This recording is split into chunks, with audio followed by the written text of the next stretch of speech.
Praise the lord.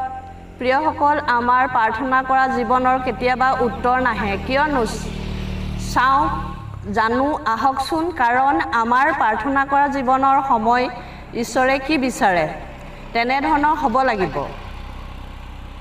আমি প্ৰত্যেকেই প্ৰাৰ্থনাশীল জীৱন আচৰিত ধৰণে গঢ়ি সলনি কৰিব লাগিব।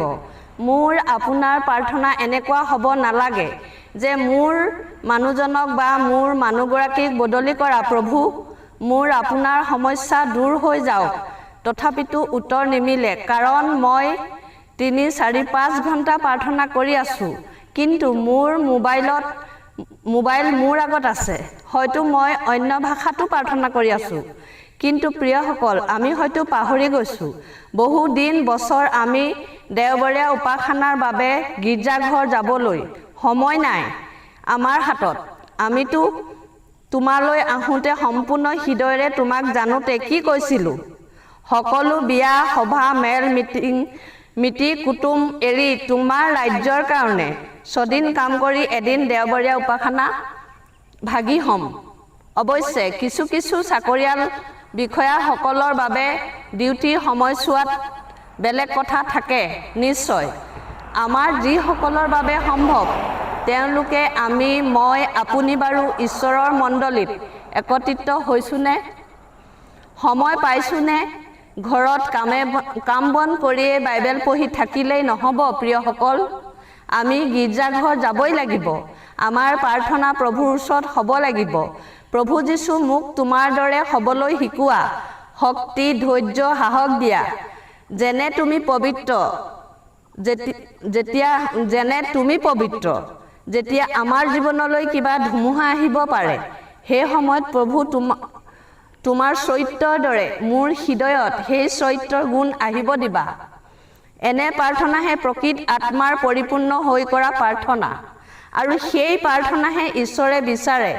যদি মোৰ ঈশ্বৰৰ ওচৰত বিচৰা হৃদয়খনেই সঠিক, তেওঁ বিচৰা ধৰণে নহয়, আমাৰ প্ৰাৰ্থনা তেতিয়া শুনা নাযায়।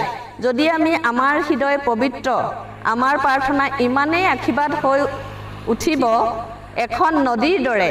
নদীক জানো বৈ থকাত বাধা দিব পাৰিব কোনোবাই?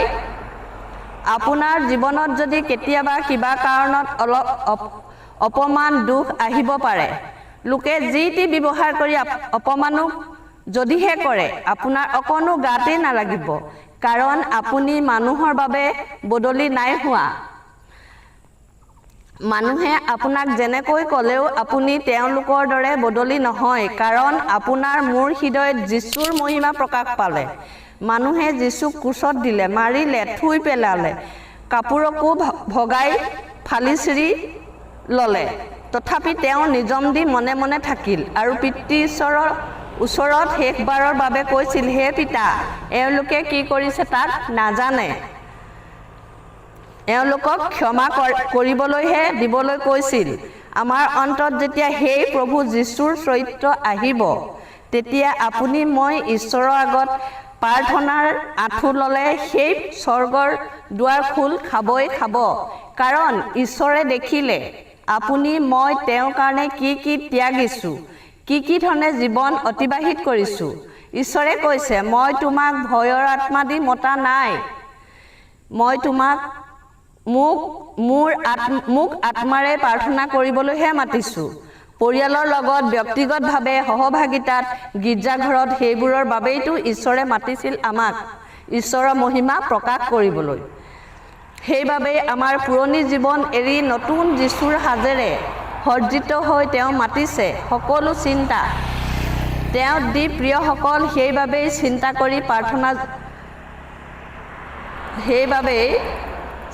কৰি প্ৰাৰ্থনা জীৱন হ'লে আমাক ঈশ্বৰৰ পৰা আঁতৰাইহে আনিব। আমি নতুন সৃষ্টি হ'লোঁ। সেয়ে আহক আজিৰ পৰা আমাৰ প্ৰাৰ্থনা জীৱন ধন্যবাদেৰে শিকি আগুৱাই যাওঁ। আমাৰ জীৱন যাত্ৰাত আমাৰ জীৱনেই সলনি হৈ উঠিব দেখিবলৈ পাম। প্ৰিয়সকল, বাক্যই শাস্ত্ৰত কৈছে, মোৰ ভেড়াবোৰে হ'লে মোৰ মাত শুনে আৰু ময়ো তেওঁলোকক মোৰ মাত শুনিবলৈ দিওঁ। আহকচোন আমি ঈশ্বৰৰ মাত শুনো, ঈশ্বৰৰ বাক্যৰে আশীৰ্বাদপ্ৰাপ্ত হওঁ। আমিনো কিয় ভয়ৰ আত্মালৈ জীৱন যাপন কৰিম বা আমাৰ প্ৰাৰ্থনা কিয় সফলতা নহ'ব? নিশ্চয় হ'ব। নদীৰ দৰে বৈ থাকিব বুলি কৈছে। নদীক কোনেও বাধা দিব নোৱাৰে। ঠিক তেনেধৰণে আমাৰ প্ৰাৰ্থনা জীৱন হ'ব যদিহে আমি তেওঁত লাগি থাকোঁ, তেওঁ বিচৰা ধৰণে হওঁ। আহকচোন চমু প্ৰাৰ্থনাই তেওঁৰ ওচৰলৈ চাপি যাওঁ। হে পৰম পূজনীয় পিতা, মহান ঈশ্বৰ, তোমাৰ মহান আৰু পবিত্ৰ নাম ধন্য হওক। এই সুন্দৰ দিনৰ কাৰণে তোমাক ধন্যবাদ কৰিছোঁ। হয় পিতা, যি ধৰণে তুমি আমাক আহ্বান কৰিলা তোমাৰ ৰাজ্যৰ কাৰণে, যি ত্যাগ স্বীকাৰ কৰিবলৈ তুমি কৈছা, যেনেধৰণৰ প্ৰাৰ্থনা জীৱন হ'বলৈ কৈছা, আমি প্ৰতিজন খ্ৰীষ্ট বিশ্বাসীয়ে যেন তেনেকুৱা এটা জীৱন গঢ়িব পাৰোঁ তুমি আশীৰ্বাদ কৰা। আৰু যিসকলে তোমাক নাজানে, সত্য ঈশ্বৰ সত্যতা বিচাৰি আছে বা অনেক সৃষ্ট বস্তুবোৰক প্ৰাৰ্থনা কৰি আছে, তেওঁলোকক তুমিয়ে যে সৃষ্টিকৰ্তা, সৃষ্ট বস্তুৰ যে সৃষ্টিকৰ্তা নহয় এই কথা জানিবলৈ দিয়া আৰু তেওঁলোককো আত্মা উদ্ধাৰ কৰা। প্ৰভু আজি এই দিন সকলোৰে কাৰণে মংগল হওক, সকলোৰে লগত প্ৰভু যীশু তোমাৰ আশীৰ্বাদ থাকক। যীশু খ্ৰীষ্টৰ নামত ধন্যবাদে প্ৰাৰ্থনা অৰ্পণ কৰিলোঁ। আমেন। ধন্যবাদ।